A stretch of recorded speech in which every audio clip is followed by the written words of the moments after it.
ஒவ்வொரு தடவையும் நம்ம தினந்தோறும் கோவிலுக்கு போக முடியுமான்னு கேட்டால் நம்மளால முடியாது.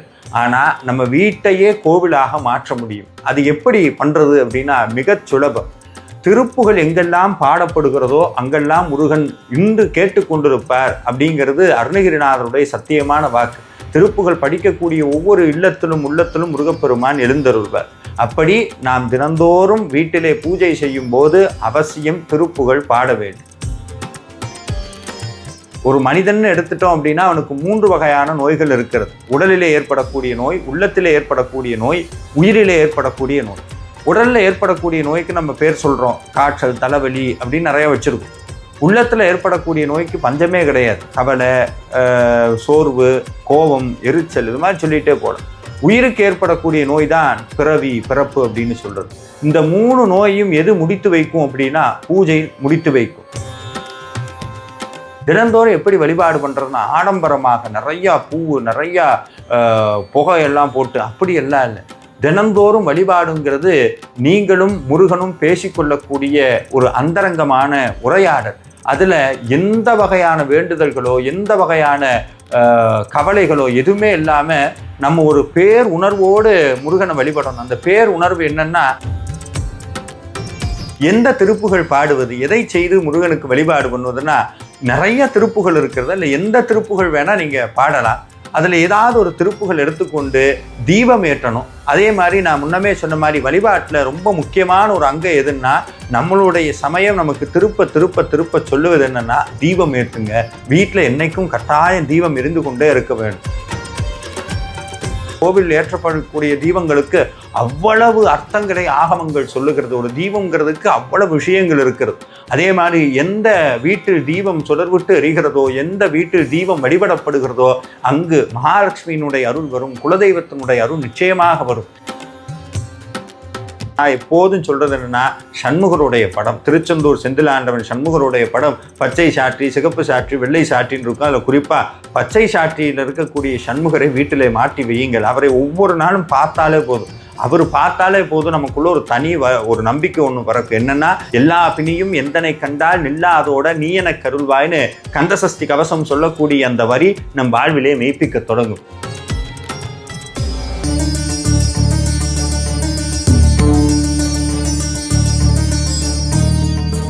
ஹர ஹர நம பார்வதி பதஜ ஹர ஹர மகாதேவ. யாமோதிய கல்வியும் எம்மறிவும் தாமே பெற வேளவர் தந்ததனால் பூமேல் மயல் போய் அறம்மை புணர்வீர் நாமேல் நடவீர் இனியே. அன்பார்ந்த முருக அடியார்களுக்கு ஒரு விஷயத்தை பதிவு பண்ணலாம்னு நினைக்கிறேன். என்னென்னா, நம்ம இருக்கக்கூடிய வீடு நம்மளுடையதாக இருந்தாலும் அந்த வீட்டினுடைய உண்மையான முதலாளியாக யார் இருக்கணும், உரிமையாளராக யார் இருக்கணும்னா முருகன் தான் இருக்கணும். அந்த வீடே முருகனுக்கு உண்டானதாக இருக்கணும். ஏன் அப்படின்னா, ஒரு மனிதனுடைய வாழ்நாள் லட்சியமாக 4 பொருட்களை, 4 விதமான வழிகளை நம்மளுடைய சமயமும் நம்மளுடைய வாழ்வியலும் நமக்கு அமைத்து கொடுத்திருக்கிறது. அந்த 4 என்னன்னா, அறம், பொருள், இன்பம், வீடு. இதில் வீடுங்கிறது மோட்சம்னு சொல்லுவாங்க. இறைவனை அடையக்கூடிய அந்த நிறையான வாழ்க்கைக்குத்தான் வீடுன்னு ஒரு அர்த்தம். ஆனால் அதே பேரை கொண்டு வந்து நம்ம வசிக்கக்கூடிய இடத்திற்கும் வீடுன்னு ஏன் வச்சாங்கன்னா, அந்த வீட்டுக்கு சென்றாலும் நிம்மதி கிடைக்கும், இந்த வீட்டுக்கு வந்தாலும், அதாவது நம்ம தங்கக்கூடிய அந்த இருக்கக்கூடிய வீடுன்னு சொல்லக்கூடிய அந்த இடத்துக்கு வந்தாலும் நமக்கு நிம்மதி கிடைக்கணும். அப்படி நிம்மதி கிடைக்கணும் அப்படின்னா அந்த வீட்டில் எவ்வளவு வசதிகள் இருந்தாலும், எவ்வளவு சௌகரியங்கள் இருந்தாலும் அதற்கப்பால் ஒன்று வேண்டும். அதுதான் இறைவனுடைய அருள் என்பது. எந்த வீட்டில் இறைவனுடைய அருள் ததும்புகிறதோ அந்த வீடு நிச்சயமாக ஒரு மனிதனுக்கு கேட்குற போதெல்லாம் நிம்மதியை அள்ளி தரும். ஏன்னா இன்றைக்கும் பாருங்கள், நமக்கு மனசு சரியில்லைன்னா கோவிலுக்கு போகிறோம். அந்த கோவிலில் போய் ஒரு 10 நிமிஷம் முருகன் முன்னாடி நின்று அவரை கண்குளிர பார்த்துட்டு வந்தோம் அப்படின்னா மனசுக்குள்ள ஒரு தனி தெம்பு வருது. அதை சுவாமி கூடி சொல்கிறார், வெளிக்கு துணை திருமென்மலர் பாதங்கள். அதாவது இந்த கண்ணால் நம்ம பார்க்கக்கூடிய ஒவ்வொரு விஷயம்தான் நம் மனதில் போய் ஏதோ ஒரு விஷயமாக பதிந்து அதுதான் நம் வாழ்க்கையில் திருப்ப செயல்களாக செய்து கொண்டு இருக்கிறோம். அப்படி இந்த பார்க்கக்கூடிய அந்த பார்வை முருகனுடைய பாதமாக இருக்கும் பட்சத்தில் அந்த திருவடி நம்மை ஒருபோதும் கைவிடாது முடியாதுங்கிற உறுதியான நம்பிக்கை நம் மனதிலே ஆழமாக விழும். அதனால்தான் சுவாமி சொன்னார், விழிக்கு துணை திரு மென்மலர் பாதங்கள். சாமியை போய் பாரு, முருகனை போய் பாரு, பார்த்தினாலே உனக்கு தனி தெம்பு வரும்னு அருணகிரிநாதர் நமக்கு சொல்லுகிறார். ஆனால் ஒவ்வொரு தடவையும் நம்ம தினந்தோறும் கோவிலுக்கு போக முடியுமான்னு கேட்டால் நம்மளால முடியாது. ஆனால் நம்ம வீட்டையே கோவிலாக மாற்ற முடியும். அது எப்படி பண்ணுறது அப்படின்னா மிகச் சுலபம். திருப்புகள் எங்கெல்லாம் பாடப்படுகிறதோ அங்கெல்லாம் முருகன் இன்று கேட்டுக்கொண்டிருப்பார் அப்படிங்கிறது அருணகிரிநாதருடைய சத்தியமான வாக்கு. திருப்புகள் படிக்கக்கூடிய ஒவ்வொரு இல்லத்திலும் உள்ளத்திலும் முருகப்பெருமான் எழுந்தருள்வார். அப்படி நாம் தினந்தோறும் வீட்டிலே பூஜை செய்யும் போது அவசியம் திருப்புகள் பாட வேண்டும். இப்போது இந்த பூஜைன்னு ஒரு விஷயத்தை சொல்லியிருக்கோம். இந்த பூஜைனா என்ன? தமிழில் வழிபாடுன்னு சொல்கிறோம், சமஸ்கிருதத்தில் பூஜைன்னு சொல்கிறோம். பூஜைன்னு சொன்னால் 2 வகையான அர்த்தங்கள் இருக்கிறது. அது என்ன அர்த்தம் அப்படின்னா, ஒன்றை நிறைவு செய்து மற்றொன்றை உருவாக்கும். அதாவது ஒரு மனிதன் எடுத்துட்டோம் அப்படின்னா அவனுக்கு 3 வகையான நோய்கள் இருக்கிறது. உடலிலே ஏற்படக்கூடிய நோய், உள்ளத்திலே ஏற்படக்கூடிய நோய், உயிரிலே ஏற்படக்கூடிய நோய். உடலில் ஏற்படக்கூடிய நோய்க்கு நம்ம பேர் சொல்கிறோம், காய்ச்சல், தலைவலி அப்படின்னு நிறைய வச்சுருக்கோம். உள்ளத்தில் ஏற்படக்கூடிய நோய்க்கு பஞ்சமே கிடையாது. கவலை, சோர்வு, கோபம், எரிச்சல், இது மாதிரி சொல்லிகிட்டே போகலாம். உயிருக்கு ஏற்படக்கூடிய நோய் தான் பிறப்பு அப்படின்னு சொல்கிறது. இந்த 3 நோயும் எது முடித்து வைக்கும் அப்படின்னா பூஜை முடித்து வைக்கும். சரி, பூஜையில் 2 அர்த்தத்தில் ஒரு அர்த்தம் முடித்து வைக்கும், மற்றொரு அர்த்தம் உருவாக்கும். எதை உருவாக்கும்னா இறைவனுடைய அருளை உருவாக்கும். இந்த 2 செயலை ஓர் வார்த்தையாக நம்மளுடைய சமயப்பிரியவர்கள் நமக்கு கொடுத்தார்கள். அதுதான் பூஜை வழிபாடு. அந்த வழிபாடு 2 இடங்களில் பிரதானமாக சொல்லப்பட்டிருக்கிறது. ஒன்று நம்மளுடைய இல்லத்திலே செய்யக்கூடியது, மற்றொன்று ஆலயத்தில் செய்யக்கூடியது. ஆலயங்களில் செய்யக்கூடிய எல்லா வழிபாடும் உலக நன்மைக்காகத்தான். ஒரு புரிகிற மாதிரி சொல்லணும்னா, ஒரு மரத்தில் தண்ணி ஊற்றுறோம், அந்த மரத்தில் தண்ணி ஊற்றுறோம், அந்த மரத்துக்கு மேலே ஒரு ஆரஞ்சு மரம் இருக்குது. அந்த ஆரஞ்சு மரத்தில் நமக்கான ஒரு சில ஆரஞ்சு பழங்களை நம்ம பார்க்குறோம். நம்ம தண்ணி ஊற்றுறோம், நம்ம என்ன நினச்சிட்டு ஊற்றுறோம்? நம்ம பார்த்த அந்த ஆரஞ்சு பழத்துக்காக அந்த தண்ணி போகணும்னு நினைக்கிறது இல்லை. வேரில் ஊற்றணும்னா அது எல்லா பழத்துக்கும் போது நமக்கு வேண்டுங்கிற பழத்தை எடுத்துக்கிறோம். அதே மாதிரி அந்த கோவிலுங்கிற மரத்தில் விடக்கூடிய தண்ணீர் இந்த உலகத்தில் இருக்கக்கூடிய எல்லா மக்களுக்கும் போய் சேருங்கிறது தான் கோவில் வழிபாடு. ஆனால் நம்ம வீட்டில் செய்யக்கூடிய வழிபாடு என்பது நமக்கானது, பிரத்யேகமாக நமக்கு நாமே உருவாக்கி கொள்வது. வாழ்க்கையில் ஒவ்வொரு மனுஷனுக்கும் 2 வகையான உலகங்கள் இருக்கிறது. என்னென்னா, அவன் வெளியே பார்க்குற உலகம், அவனுக்குள்ள ஒரு உலகம் இருக்குது, அவனுக்குள்ள ஒரு வாழ்க்கை இருக்குது. அவனுக்குள்ளே இருக்கிற வாழ்க்கையில் தான் பெரும்பாலும் அவன் வாழ்ந்து கொண்டே இருப்பான். ஆனால் நம்ம வெளியே சொல்லறான் அப்படி இப்படி. ஆனால் உள்ளுக்குள்ளே ஒவ்வொருத்தருக்கும் ஒரு தனிப்பட்ட ஒரு ஆர்கிடெக்ட் இருக்குது, ஒரு வகையான வடிவமைப்பு வச்சுருக்கிறான். அந்த வடிவமைப்பு தான் வெளியே பிரதிபலிக்கும். நீங்கள் எதை உள்ளிருந்து காண்கிறீர்களோ அதுதான் வெளியே தெரியும். ரொம்ப எளிமையான உதாரணத்தோடு சொல்லணும்னா, உங்களுடைய நாள் ஏதோ ஒரு காரணம் இல்லாமல் எரிச்சலோடு இருக்குன்னா, சில பேர் எந்திரிக்கும் போது எரிச்சலோடு எந்திரிச்சிடுவாங்க, கோபம் வந்துக்கிட்டே இருக்கும், காரணமெல்லாம் இருக்காது. அன்னைக்கு நாள் முழுக்க எதை பார்த்தாலும் நமக்கு எரிச்சலாத்தான் வரும், நல்லதை பார்த்தாலும் கோபம் தான் வரும். ஏன்? அங்கே வெளியே இருக்கிற பொருள்லையோ வெளியே இருக்கக்கூடிய நபர் மேலேயோ குற்றம் இல்லை, உள்ளுக்குள்ள அந்த எரிச்சலுங்கிற உணர்வு வெளியிருக்க எல்லா பொருள் மீதும் படர்ந்து திருப்பி நம்மகிட்டே கொண்டு வரும். இல்லை சரி செஞ்சால் தான் வெளியும் சரி செய்ய முடியும். ஆனால் நம்ம என்ன பண்ணுவோம்னா, வெளியே இருக்கவங்க மேலே தான் குற்றம் சொல்லுவோம். அது சரியில்லை, இது சரியில்லை, ரோட்டில் இவ்வளோ டிராஃபிக்கு, ரோடு சரியில்லை, அது சரியில்லைன்னு. ஆனால் நம்ம உள்ள சரியில்லை. அதை எப்படி உள்ள சரி செய்யறதுனா, அதுக்குத்தான் தினந்தோறும் வழிபாடு. தினந்தோறும் எப்படி வழிபாடு பண்ணுறதுன்னா, ஆடம்பரமாக நிறையா பூ, நிறையா புகையெல்லாம் போட்டு அப்படியெல்லாம் இல்லை. தினந்தோறும் வழிபாடுங்கிறது நீங்களும் முருகனும் பேசிக்கொள்ளக்கூடிய ஒரு அந்தரங்கமான உரையாடல். அதில் எந்த வகையான வேண்டுதல்களோ எந்த வகையான கவலைகளோ எதுவுமே இல்லாமல் நம்ம ஒரு பேர் உணர்வோடு முருகனை வழிபடணும். அந்த பேர் உணர்வு என்னன்னா, இந்த மொத்த பிரபஞ்சத்தையும் ஆட்டி படைக்கக்கூடிய அந்த பெரும் இறை எனும் சக்தி என் முன்னாடி என் வீட்டு செல்ஃபில் உட்காந்துருக்கு, அந்த கண்ணாடி படத்துக்குள்ளே இருக்குது, நான் வழிபடுற அந்த வேலில் இருக்குது. நான் ஒவ்வொரு தடவையும் பேசும்போது அந்த இறை நான் பேசக்கூடிய வார்த்தை எல்லாம் கேட்டுக்கொண்டு இருக்கிறது அப்படிங்கிற உணர்வோடு பேச பேச பேச அந்த மெய் ஞான உணர்வு நம்மளுடைய மனதிலே பதியும். அதற்குத்தான் திருப்புகழ் பாட வேண்டும்னு சொன்னது. நான் இப்போ சொன்ன அத்தனையுமே கேட்கும்போது ஏதோ பெரிய விஷயமா இருக்கும். உண்மையாலுமே இது ரொம்ப ரொம்ப சுலபமான விஷயம். ரமண பகவான் அழகாக சொல்வார், இந்த உலகத்தில் மிக ரொம்ப எளிமையான விஷயம் எதுன்னா, ரொம்ப எளிமையான விஷயம் தன்னை அறிவது, ஆத்ம சாதனையும் தான் ரொம்ப ரொம்ப எளியது. ஆனால் அது நமக்கு என்னன்னே தெரிய மாட்டேது. அப்போ இவ்வளவு எளிமையான விஷயத்தை மிகவும் எளிமைப்படுத்தி தரது தான் அருணகிரிநாதருடைய திருப்புகழ். எந்த திருப்புகழ் பாடுவது, எதை செய்து முருகனுக்கு வழிபாடு பண்ணுவதுன்னா, நிறைய திருப்புகழ் இருக்கிறது. இல்லை எந்த திருப்புகழ் வேணால் நீங்கள் பாடலாம். அதில் ஏதாவது ஒரு திருப்புகள் எடுத்துக்கொண்டு தீபம் ஏற்றணும். அதே மாதிரி நான் முன்னமே சொன்ன மாதிரி வழிபாட்டில் ரொம்ப முக்கியமான ஒரு அங்கம் எதுன்னா, நம்மளுடைய சமயம் நமக்கு திருப்ப திருப்ப திருப்ப சொல்லுவது என்னென்னா, தீபம் ஏற்றுங்க. வீட்டில் என்றைக்கும் கட்டாயம் தீபம் எரிந்து கொண்டே இருக்க வேணும். 24 மணி நேரம் எரியணும்னு அவசியம் இல்லை. நம்ம காலையில் அலுவலகத்துக்கு கிளம்புறோம், ஏதோ வேலைக்கு கிளம்புறோம், அதற்கு முன்னாடி வழிபாட்டுக்குன்னு ஒரு 10 நிமிஷமோ 15 நிமிஷமோ ஒதுக்கி சுத்தமான பசு நெய்யிலையோ இல்லை நல்ல நெய்யிலையோ நம்ம சமயம் சொல்லப்பட்ட தூய எண்ணெயில் தீபம் ஏற்றணும். அந்த தீபம் ஏற்றும் போது நான் நிறையா காணொலியில் சொல்லியிருக்கேன். ஏற்றும் போது எந்த பதிகம் பாடணும்னு, தீப மங்கள ஜோதி நமோ நம, தூய அம்பல லீலா நமோ நம, தேவ குஞ்சரி பாகா நமோ நம, அருள் தாராய் என்ற திருப்புகள் பாடி தீபம் ஏற்ற வேண்டும். அந்த தீபம் ஏற்றும் போதே மனசுக்குள்ள ஒரு தனி ஒரு உணர்வு வரணும். என்னென்னா, அந்த எதற்காக நான் தீபம் ஏற்றுறேன்னா, என் வீட்டில் வெளிச்சம் இல்லாமல் இல்லை, இவ்வளோ பெரிய லைட்டு போட்டிருக்கோம், எல்லாம் பண்ணியிருக்கோம், ஆனால் மேற்கொண்டு எதுக்கு அந்த தீபம் ஏற்றுறோம்னா, அந்த சுடர் நம் மனதிலே ஏற்றப்பட வேண்டும். உள்ளுக்குள்ள அணையாத தீபம் ஒன்று வேணும். என்னைக்கும் எவ்வளவு பெரிய இருட்டு வந்தாலும் அந்த தீபத்திலிருந்து வரக்கூடிய ஒளி என்னை காப்பாற்றுங்கிற அந்த சிந்தனையோடு ஏற்ற வேண்டும். அது சாட்சாத் முருகப்பெருமானுடைய அருள் அப்படிங்கிற அந்த மெய்யுணர்வோடு அந்த தீபத்தை ஏற்றணும். இன்னும் ஒருபடி மேலே சொல்லணும்னா,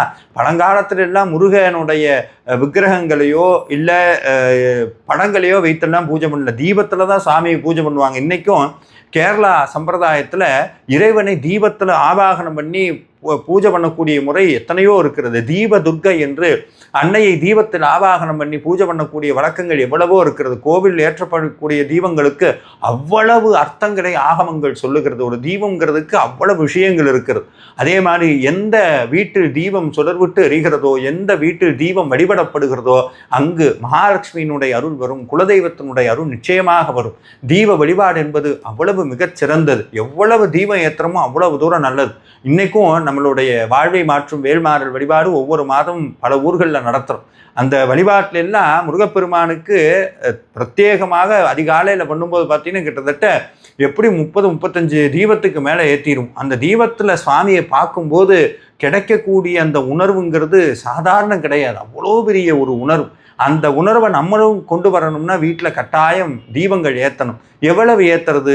வெத்தலையில் ஏற்றணுமா, வாழையில் ஏற்றணுமா, இதெல்லாம் இப்போ வந்ததுங்க. தீபம்ங்கிறது ஏற்றி தரையில் வைக்கக்கூடாது. அதனால தான் இன்னும் தாம்பூலத்தில் வைப்பாங்க, இல்லைன்னா வாழை இலையில் வைப்பாங்க. அதனால தான் நம்ம தினமும் வாழை இலையில் வைக்க முடியாது. அதனால் தீபத்தை வைக்கிறீங்க அப்படின்னா ஒரு பித்தாளை தட்டு வாங்கி அந்த காமாட்சி தீபம்னு சொல்லுவாங்க, அந்த தீபத்தை வச்சுக்கலாம். குத்து விளக்கு வைக்கிறதுனால அதுக்கு உண்டான தட்டு வச்சுக்கலாம். தட்டு வச்சு அந்த தீபத்தை ஏற்றலாம். தீபம் ஏற்றி முடிந்த பிறகு நமக்கு தினமும் மலர் கிடைக்குதுன்னா இறைவனுக்கு மலர் சாற்றி வழிபடலாம். இல்லைன்னா வாரத்தில் ஒரு நாளோ இல்லை 2 நாட்களோ, சஷ்டியோ கிருத்திகையோ இந்த மாதிரி விசேஷ நாட்களில் இறைவனுக்கு மலர் இட்டு வணங்கலாம். மலர் இருந்தால் மலர் இட்டு வணங்கலாம். மலரே இல்லைங்க, பூ இல்லைன்னா என்ன பண்ணுறது? வாடாத மலர் ஒன்று இருக்கிறது. அதுதான் முருகப்பெருமானுடைய திருப்புகழ் எனும் அற்புதமான மாலை. அருணகிரிநாதர் திருப்புகழில் சொல்றார், செந்தமிழ் சொல் பாவின் மாலைக்கார வாடாத மலர் இந்த தமிழுங்கிற மலர். அந்த மலர்னால் தொடுக்கப்பட்ட அற்புதமான மந்திர மலர் மாலை தான் திருப்புகழ். அதை முருகனுக்கு தினந்தோறும் நீங்கள் போடலாம். அப்படி உங்களுக்கு பிடித்த மனதிற்கு நெருக்கமான ஒரு திருப்புகழை கை கூப்பி முருகனை மனதார எண்ணிக்கொண்டு, திருச்செந்தூர் செந்திலாண்டவனை மனதார எண்ணிக்கொண்டு மனமுருகி பாடுங்கள். இந்த பாடும்போது ரொம்ப முக்கியமான விஷயம், சத்தம் போட்டு பாடணுமா இல்லை மனசுக்குள்ளே பாடணுமா, இதெல்லாம் கேள்வி வரும். உங்களுக்கு எவ்வளவு தூரம் நீங்கள் அதோட ஒன்றுறீங்களோ அந்த அளவுக்கு பாடுங்க. இது இப்படித்தாங்கிற விதிமுறை நிறையா பேருக்கு பொருந்துமான்னு கேட்டால் பொருந்தாது. அவரவர்களுக்கு அவரவரானது. இன்றைக்கும் ஒரு உண்மையை சொல்லணும் அப்படின்னா, கடவுளுக்கும் நமக்கும் உண்டான உறவு என்பது ஒவ்வொரு மனிதர்களுக்கும் தனித்துவமானது. அது அவரவர் தேடி கண்டடைய வேண்டிய வழி. இப்போ இவர் சொன்னார், அவர் சொன்னாருன்னு நம்ம முயற்சி பண்ணலாம். ஆனால் அந்த முயற்சியினால் கிடைக்கக்கூடிய அந்த வழி என்பது உங்களுக்கானது. நீங்கள் தான் அதை அமைச்சிக்கணும். இப்படி சொன்னாங்க அதனால் நான் செஞ்சேன், எனக்கு கிடைக்கல, இப்படி சொன்னேன் அப்படி சொன்னேங்கிறதெல்லாம் என்னென்னா நம்ம மேல் பூச்சி தானே ஒழிய உள்ளுக்குள்ள சுவாமியை தேடி பயணிக்கிறங்கிறது ஒவ்வொரு மனிதனுக்கும் தனித்துவமானது. அது எங்கிருந்து தொடங்கணும்னா வீட்டு பூஜை அறையில் தான் தொடங்க வேண்டும். வீட்டு பூஜை அறை என்பது கிட்டத்தட்ட இல்லை, ஒரு வீட்டில் இருக்கக்கூடிய கோவில். இன்னைக்கும் வைணவ சம்பிரதாயத்தில் அந்த வீட்டில் இருக்கக்கூடியதை கோவில் தான் சொல்லுவாங்க, திருமாளிகைன்னு சொல்லுவாங்க. வீட்டில் இருக்கிற அந்த சுவாமி இருக்கிற இடம் தான் அவங்களுக்கு திருமாளிகை. நம்மளுடைய வீடு எவ்வளோ பெருசாக வேணா இருக்கலாம், அது மாளிகை கிடையாது. எங்கே முருகன் இருக்கிறாரோ அதுதான் மாளிகை. அதனால் அதுக்கு திருமாளிகைன்னு ஒரு அற்புதமான பேர் ஒன்று சொல்லுவாங்கன்னா, நம்ம வீட்டில் இருக்கக்கூடிய பூஜை அறை என்பது மிக மிக முக்கியமானது. அந்த பூஜை அறையினுடைய பராமரிப்பு அது இரண்டாவது. அந்த பராமரிப்பு என்னென்னா, நிறைய பேர் வீடு முழுக்க ஏகப்பட்ட படங்கள் மாட்டி வச்சுருப்பாங்க. அதெல்லாம் இருக்கணும்னு அவசியம் கிடையாது. முருகனுடைய படம், அந்த முருகனுடைய படம் எதுனா அப்படின்னா, நான் எப்போதும் சொல்கிறது என்னென்னா, சண்முகருடைய படம், திருச்செந்தூர் செந்திலாண்டவன் சண்முகருடைய படம் பச்சை சாற்றி, சிகப்பு சாற்றி, வெள்ளை சாற்றின்னு இருக்கும். அதில் குறிப்பாக பச்சை சாற்றியில் இருக்கக்கூடிய சண்முகரை வீட்டிலே மாட்டி வையுங்கள். அவரை ஒவ்வொரு நாளும் பார்த்தாலே போதும்.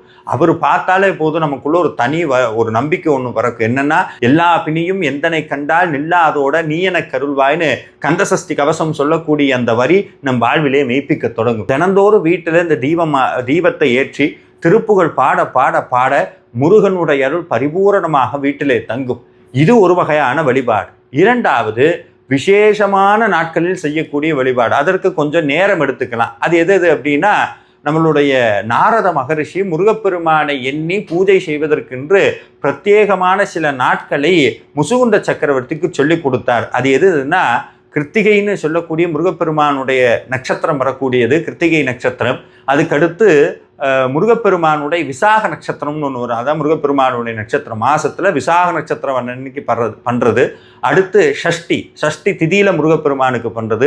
வெள்ளிக்கிழமையில் முருகப்பெருமானுக்கு வழிபாடு பண்ணுவது. இதில் ஏதாவது ஒரு நாளை தேர்ந்தெடுத்து கொள்ளலாம். கிருத்திகை இல்லைன்னா விசாக நட்சத்திரம், இல்லைன்னா வெள்ளிக்கிழமை, சஷ்டி, இதில் ஏதாவது ஒரு நாளை தேர்ந்தெடுத்து கொண்டு அதை நம்மளுடைய ஒழுக்கமாக மாற்றிக்கொள்ள வேண்டும். ஒழுக்கம்னா என்னென்னா, தொடர்ந்து செய்வது அப்படின்னு அர்த்தம். இந்த மாதத்தில் நான் சஷ்டி பண்ணுறேன்னா அடுத்த மாதம் நான் கட்டாயம் சஷ்டியில் பண்ணுவேன், அதுக்கு அடுத்து சஷ்டியில் பண்ணுவேன். இதை என்னுடைய உயிர் இந்த உடம்போடு இருக்கும் வரை நான் இதை தொடர்ந்து செய்வேனுங்கிறத உறுதியோடு எடுத்துக்கொள்ள வேண்டும். எவ்வளவு தடங்கல்கள் வந்தாலும் அந்த வழிபாட்டை நிப்பாட்டக்கூடாது, தொடர்ந்து பண்ணிக்கிட்டே இருக்கணும். மாத சஷ்டியான வீட்டில் உட்கார்ந்து பொறுமையாக கிட்டத்தட்ட அதற்கென்று 1 மணி நேரம் ஒதுக்கி வைத்து எல்லா பதிகங்களையும் பாடுவது. திருப்புகழ், கந்தர் அலங்காரம், கந்தர் அனுபூதி, சஷ்டி கவசம், கந்தகுரு கவசம், சண்முக கவசம், குமாரஸ்தவம்னு நமக்கு எந்தெந்த பதிகங்கள் எல்லாம் மனதை உருக்கச் செய்கிறதோ அந்த பதிகங்கள் எல்லாம் பாடி முருகப்பெருமானுக்கு பூஜை பண்ணுறது. இந்த பூஜையில் முதல்ல முருகப்பெருமானுடைய தியானம்னு சொன்னால் முருகனை அமர வைக்கக்கூடிய முறையில் முதல் முறை. அந்த முதல் முறையில் தியானம்னா என்னென்ன, மனதுக்குள்ளே முருகனை எழுந்தருள பண்ணுதல். அதை எப்படி எழுந்தருள பண்ணுதல்னா, அதற்கு ஒரு மந்திரம் இருக்கிறது. வடமொழி தெரிந்தவர்கள் சிந்தூர் ஆனுனம் இந்து காந்திவதனம் ஹேயூர ஹாராதிபிகி அப்படின்னு தொடங்கக்கூடிய முருகப்பெருமானுடைய தியானத்தை சொல்லலாம். வடமொழியினுடைய பயிற்சி இல்லாதவர்கள் தமிழிலே கந்த புராணத்தில் அற்புதமான ஒரு பதிகம் வருகிறது. அருவமும் உருவமுமாகி அனாதியாய் பலவாய் ஒன்றாய் பிரம்மமாய் நின்ற ஜோதி பிளம்பதோர் மேனியாகி கருணை கூர் முகங்கள் ஆறும் கரங்கள் 12 கொண்டே ஓர் திரு முருகன் வந்தாங்கு உதித்தனன் உலகம் உய்ய என்ற அற்புதமான பதிகத்தை பாடி முருகப்பெருமானை மனதிலே எண்ணி நீங்க வச்சிருக்கக்கூடிய அந்த வேலோ முருகனுடைய படமோ அதில் முருகப்பெருமானே எழுந்தருள வேண்டும் என்று அதில் ஆவாகனம் என்றது பூவை சாற்றி முருகனை எழுந்தருள செய்வது. ரெண்டாவது, வந்திருக்கக்கூடிய முருகப்பெருமானுடைய பெருமையை எண்ணி எண்ணி உள்ளே ஸ்லாகிக்கக்கூடிய ஒரு பதிகம். அதுதான் விழிக்கு துணை திருமென்மலர் பாதங்கள் மெய்மிகுன்றா முளைக்கு துணை முருகா எனும் நாமங்கள் முன்பு செய்த பழிக்கு துணை அவன் பன்னிருதோளும் பயந்த தனி வலிக்கு துணை வடிவேலும் செங்கோடன் மயூரமுமே என்று சொல்லிவிட்டு வேலும் மயிலும் சேவலும் துணை என்று 6 முறை சொல்லிவிட்டு முருகப்பெருமானுக்கு அர்ச்சனை செய்வது. அந்த அர்ச்சனை செய்வதற்கென்று நம்மளுடைய பெரும் தவச்சீலர் முருகப்பெருமானை பார்க்க முடியுமா பேச முடியுமான்னு கேட்டுக்கிட்டு இருந்தவங்களுக்கு மத்தியில் சமீபத்தில் இருந்த மகான் பாம்பன் சுவாமிகள் அருளி செய்த குமாரஸ்தவம் சொல்லி அர்ச்சனை பண்ணுறது. ஓம் சண்முக பதையே நமோ நமஹா, ஓம் சண்மத பதையே நமோ நமஹா. அந்த அத்தனை மந்திரங்களும் ஒவ்வொரு வார்த்தையிலும் பாம்பன் சுவாமிகள் தேடி தேடி பதித்திருக்கிறார். இந்த ஒரு நகை பண்ணுறோம், அந்த நகையில் நல்ல தேர்ந்த ரத்தனங்களை தேடி தேடி பதிக்கிற மாதிரி பாம்பன் சுவாமிகள் தன் வாழ்நாள் முழுக்க முருகப்பெருமானுடைய என்னென்ன பெருமைகளை உணர்ந்தாரோ அந்த உணர்ந்த தத்துவங்களை எல்லாம் தேர்ந்தெடுத்து ஒரு முத்துக்களாக பதித்து வைத்திருக்கிறார் இந்த குமாரஸ்தவத்தில். அதில் ஒவ்வொரு வார்த்தைக்கும் ஒரு அர்த்தம் இருக்கிறது, ஒவ்வொரு வார்த்தைக்கும் ஒரு பலனும் இருக்கிறது. அர்த்தத்தை விட அந்த அர்த்தம் நம் வாழ்க்கையில் செயல்படும். உதாரணத்துக்கு சொல்லணும் அப்படின்னா, ஓம் ஆதிபதையே நமோ நமஹா, ஓம் பூதிபதையே நமோ நமஹா, முருகனுடைய அனுபவத்தை வாழ்க்கையிலே பதிய செய்யக்கூடிய வரி. அதே மாதிரி நவநிதி பதையோ நமோ நமஹா, சுபநிதி பதையே நமோ நமஹான்னு ஒரு என்னன்னா 9 வகையான செல்வங்களுக்கு அதிபதி. ஏன் அதை சொல்லணும் அப்படின்னா, அந்த 9 வகையான செல்வங்களும் ஒருத்தனை தேடி வரும். அந்த 9 வகையான செல்வம்னா என்னென்னா, நம்ம நினைக்கிற மாதிரி தங்கம் வெள்ளி பித்தாளை இதெல்லாம் செல்வம்னா என்னென்னா, எப்போ நமக்கு பார்க்கக்கூடிய அந்த ரூபாய் நோட்டோ தங்கமோ அதையெல்லாம் தாண்டி உடம்புல செல்வம்னா அது ஆரோக்கியம், மனசில் செல்வம்னா அது சந்தோஷம், வாழ்க்கையில் செல்வம்னா அது நிம்மதி, புத்தியில் செல்வம்னா அறிவு, குழந்தையில் செல்வம்னா நல்லா படித்து மேலே வருது. இது எல்லாமே செல்வம் தான். அப்படி பார்க்கக்கூடிய அந்த 9 வகையான செல்வங்களை திரட்டி ஒரு முருக பக்தர் வாழ்க்கையில கொடுக்கக்கூடிய அற்புதமான வரிதான் நவநிதி பதயே நமோ நமஹா அப்படின்னு சொல்றது. அதே மாதிரி எத்தனையோ வார்த்தைகளை உள்ளே பதித்து வைத்திருக்கிறார். எனக்கு குலதெய்வம் அருளே இல்லைங்க, குலதெய்வம் என்னன்னே தெரியாதுங்க, குலதெய்வத்தை நான் அங்கே போய் கண்டுபிடிக்கிறது, எல்லாம் குலதெய்வம்னு சொல்கிறாங்களே, கவலையே பட ஷண்மத பதையே நமோ நமஹா. என்னன்னா நம்மளுடைய சமயத்திலே 6 வகையான தெய்வ வழிபாடுகள் இருக்கிறது.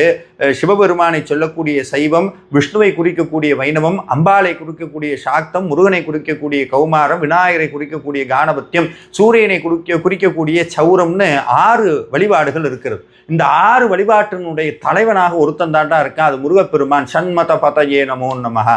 என்ன ஆச்சுன்னா எல்லா தெய்வங்களையும் போற்றிய பலன் அவனுக்கு வந்துடும். இது மாதிரி எத்தனையோ விஷயங்கள் சொல்லிக்கொண்டே போகலாம். ஒரு அர்ஜுனன் கிருஷ்ண பரமாத்மாட்ட ஒரு வார்த்தை கேட்குறான், எனக்கு என்னுடைய வாழ்க்கையினுடைய நோக்கமாக நான் உன்னிடம் பேசி கொண்டிருக்கிறேன், ஒரு கடவுள்கிட்ட பேசுறது கூட எனக்கு உணர முடியல, இப்பேற்பட்டவனா இருக்கிற எனக்கு நீ காட்சி கொடுக்குற, இருந்தாலும் உன்னை என்னால் புரிஞ்சிக்க முடியல, எனக்கு விஸ்வரூபம் காட்டி அருள வேண்டும்னு கிருஷ்ண பரமாத்மா விஸ்வரூபம் காட்டி அருளுகிறார். அதான் நம்ம நிறைய மகாபாரத படங்கள் எல்லாம் பார்த்தீங்கன்னா கிருஷ்ணர் பெருசாக நிற்பார், கீழே அர்ஜுனன் கைகூப்பி கொண்டு நிற்பான். அப்படி முருகப்பெருமானுடைய விஸ்வரூப காட்சியை சொல்லக்கூடிய ஷட்கிரீவ பதயே நமோ நமஹா அப்படின்னு ஒரு அற்புதமான வார்த்தையை பயன்படுத்துகிறார். அது விஸ்வரூபம் எடுக்கும்போது முருகப்பெருமானுடைய அங்கங்களை தெரியக்கூடிய அற்புத தரிசனங்களை சொல்லக்கூடிய வார்த்தை. இது மாதிரி சொல்லிக்கொண்டே போகலாம். அவ்வளவு அர்த்தமும் பயனும் மிக்க அந்த குமாரஸ்தவம் சொல்லி முருகப்பெருமானுக்கு அர்ச்சனை பண்றது, இது பண்ணலாம் குமாரஸ்தவம் சொல்லி. 2வது அஷ்டோத்தரம்னு சொல்லுவாங்க, 108 முருகப்பெருமானுடைய அர்ச்சனை. அது சமஸ்கிருதத்தில் இருக்கு, தெரிந்த அடியார்கள் அதை தாராளமாக அதையும் பயன்படுத்தலாம். ஓம் ஸ்கந்தாய நமஹா, குகாய நமஹா, ஷண்முகாய நமஹா, பாலநேத்திர சுதாய நமஹா, பிரபவே நமஹா, பிங்களாய நமஹா, ரித்திகாசுனவே நமஹா சொல்லிக்கிட்டே அந்த 108 மந்திரங்கள். இது ஒவ்வொரு மந்திரத்துக்கும் நான் முன்னாடி சொன்னேனே, குமாரஸ்தவத்தில் எவ்வளவு பலன் இருக்கிறதோ அதே அளவுக்கு பலன், அதே அளவுக்கு மேன்மை, அதே அளவுக்கு சக்தி இந்த 108 அஷ்டோத்தரத்திலையும் இருக்கிறது. அதில் நிறைய உன்னதமான கருத்துக்கள் எல்லாம் சொல்லுது. அதில் ஒரு விஷயம் சொல்லணும்னா கந்தாய நமஹா அப்படின்னா என்னன்னா துள்ளி கொண்டு வெளிப்பட்டவர்னு அர்த்தம். அடுத்த வார்த்தை பார்த்தீங்கன்னா குகாய நமகான்னு வருது. என்னன்னா அவர் வெளிப்பட்டார்னா எங்கேயோ மேலிருந்து வந்தார் அப்படிங்கிற மாதிரி பொருள் அல்ல, உள்ளுக்குள்ளே இருக்கிறான் இறைவன், உள்ளுக்குள்ளே முருகப்பெருமான் ஹிருதயம் என்னும் குகைக்குள்ளே இருந்து கொண்டு இருக்கிறான். இப்படி ரசிச்சு ரசிச்சு ரசிச்சு சுவாமிக்கு அர்ச்சனை பண்றது. ஏன் சாமிக்கு அர்ச்சனை பண்ணணும், ஏன் பூ போட்டு வழிபாடு பண்ணணும்? அது குறிப்பாக நான் சொன்னேன், இந்த விசேஷ நாட்கள் எல்லாம் ஏன் பூ போட்டு வழிபாடு பண்ணணும்னா சாமி சொல்றார், உனை தினம் தொழுது நன் உனது இயல்பினை உரைத்திலன் பல மழ கொடு நடியினை உறப்பணிந்திலன் ஒரு தவமிலன்கிறார். அதாவது முருகப்பெருமானுடைய திருவடியை தினந்தோறும் மலரிட்டு பூஜை பண்ணுவதுங்கிறது ஒரு தவத்திற்கு சமம். ஒரு ரிஷிகளும் முனிவர்களும் செய்யக்கூடிய தவத்திற்கு இணையானது முருகனுடைய திருவடியில் பல மலர்களை கொண்டு அர்ச்சனை பண்றதுன்னு சொல்றார். அதனால நம்ம முருகப்பெருமானுக்கு அர்ச்சனை பண்றதுங்கிறது ஒரு தவத்தினுடைய பலன். அந்த தவம் செய்தால் என்ன பலன் கிடைக்குமோ அதே பலன் முருகப்பெருமானுடைய திருவடியை மலரிட்டு வழிபட்டாலும் கிடைக்கும். அதனால வீட்டில் அர்ச்சனை பண்ணும்போது இந்த பூவை நான் சொன்னேன் அர்ச்சனையுடைய மந்திரங்கள் அதை சொல்லி அர்ச்சனை பண்ணி முருகப்பெருமானை வழிபடுங்கள். 2, முதல்ல தியானம், 2வது அர்ச்சனை, 3வது முருகப்பெருமானுக்கு நெய்வேத்தியம். எந்த நெய்வேத்தியம் வைக்கலான்னா, நம்ம வீட்டில் தினந்தோறும் நிறைய சமைக்கிறோம், அதில் நம்ம சமைக்கக்கூடிய உணவுகளில் தூய உணவாக வெறுஞ்சாதம், அந்த வெறுஞ்சாதத்தில் நெய்யிட்டு அதை சுவாமிக்கு வைக்கலாம். இல்லை விசேஷமான நாள் சஷ்டி கிருத்திகையின் மாதிரி நாளில் பூஜை பண்ணுறோன்னா திணை மாவும் தேனும் நெய்யும் கலந்து இறைவனுக்கு நைவேத்தியமாக வைப்பது, அது முருகப்பெருமானுக்கு ரொம்ப பிரீத்தமானது. அதே மாதிரி இனிப்பான பக்ஷணங்களாக இருக்கக்கூடிய சர்க்கரை பொங்கல், பால் பாயாசம், அவங்கவுங்களுக்கு என்ன சௌகரியமோ அதை செஞ்சு சுவாமிக்கு படைப்பது. அந்த நெய்வேத்தியம் பண்ணும்போது எப்படி நெய்வேத்தியம் பண்ணணும்னு நம்ம சமயம் சொல்லுது. என்னன்னா, ரொம்ப நாள் கழித்து ஹாஸ்டலில் இருந்த பையன் இல்லை வெளியூரில் இருந்த பையன் வீட்டுக்கு வந்தானா அந்த பையனுக்கு பிடிச்ச உணவை எப்படி அம்மா சமைப்பாலோ அந்த மாதிரி சமைக்கணும் சாமிக்கு நெய்வேத்தியம் பண்ணும்போது. ஆசையாக முருகன் நம்மளுடைய நெய்வேத்தியத்தை ருசிக்க போகிறார், சாப்பிட போகிறார் அப்படிங்கிற அந்த சந்தோஷத்தோடு சமைத்து இறைவனுக்கு பரிமாறணும். எப்போதுமே சுவாமிக்கு நெய்வேத்தியம் பண்ணும்போது அவருக்குன்னு பிரத்யேகமாக நெய்வேத்திய தட்டோ நெய்வேத்திய கிண்ணமோ வச்சுக்கணும். அதை நம்ம பயன்படுத்தக்கூடாது. அது நிறையா பேர் வீட்டில் என்ன பண்ணுறாங்கன்னா, இந்த வெள்ளி மாதிரி வச்சுருந்தாங்கன்னா அதை நம்மளும் சாப்பிட்றோம், ஜாமியும் சாப்பிட்டுக்கிறேன், ஏன்னா வெள்ளிக்கு தோஷம் இல்லை, தங்கத்துக்கு தோஷம் இல்லை இல்லைன்னு எதையாவது சொல்லுவோம். அப்படி கிடையாது.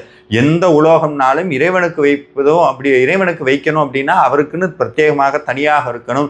ரொம்ப சுத்தமாக சுவாமிக்கு அதை வச்சுக்கணும். அதே மாதிரி இறைவனுக்கு நீர் வைப்பதற்காக பஞ்சபாத்திரம்னா தீர்த்த உத்தரணியும் பஞ்சபாத்திரம் இருக்கும். அந்த தீர்த்தம்லாம் கொடுக்குறாங்கல்ல, அந்த பஞ்சபாத்திரம் இறைவனுக்கென்று ஒரு தனி பஞ்சபாத்திரம், நம்ம ஆச்சமணியம் பண்ணுறதுக்காக தனி பாத்திரம் 2 வச்சுக்கணும். அதில் சுவாமிக்குன்னு எப்போதும் அதில் தீர்த்தம் வைக்கணும். அந்த தீர்த்தமும் நெய்வேத்தியம் வச்சு சுவாமிக்கு நெய்வேத்தியம் பண்ணிட்டு அதுக்கப்புறம் முருகப்பெருமானிடத்துல மனதார வேண்டிக் கொண்டு கற்பூர தீபம் காட்டி, அந்த கற்பூர தீபம் காட்டிய பிறகு மனதார முருகப்பெருமானை மறுபடியும் 2 கைகள்லையும் மலர் எடுத்து முருகப்பெருமானை மனதார வேண்டி திருப்புகழ் பாடி கந்தர் அலங்காரம், கந்தர் அனுபூதி, கந்தர் அந்தாதியில் ஒரு பகுதியை சொல்லி முருகனை மனசார எண்ணி மலரிட்டு வழிபாடு செய்தால் முருகப்பெருமான் நம் வீட்டை விட்டு ஒருபோதும் அகல மாட்டார். ஏன்னா அந்த வீடு அவருக்குண்டானதாக ஆகிவிடும். எனவே இல்லங்கள் தோறும் முருகப்பெருமானுடைய வழிபாடை செய்யுங்கள். தினந்தோறும் வீட்டில் விளக்கேற்றி திருப்புகழ் பாடுங்கள். நீங்கள் பாடக்கூடிய திருப்புகளும் நீங்கள் ஏற்றிய தீபமும் முருகப்பெருமானுடைய அருளை உங்கள் வீட்டில் வந்து பதிய செய்யும். முருகனுடைய அருள் எந்த வீட்டில் இருக்கிறதோ அந்த வீட்டில் எந்த ஒரு செல்வத்திற்கும் எந்த விதமான தட்டுப்பாடும் எப்போதும் வராது. எப்போதும் எல்லா வளங்களும் நலங்களும் நிரம்பி வழியக்கூடிய ஒரே இடம் எதுன்னா செந்திலாண்டவனுடைய திருவடி படிந்த வீடுதான். நன்றி, வணக்கம், முருகாச்சரணம்.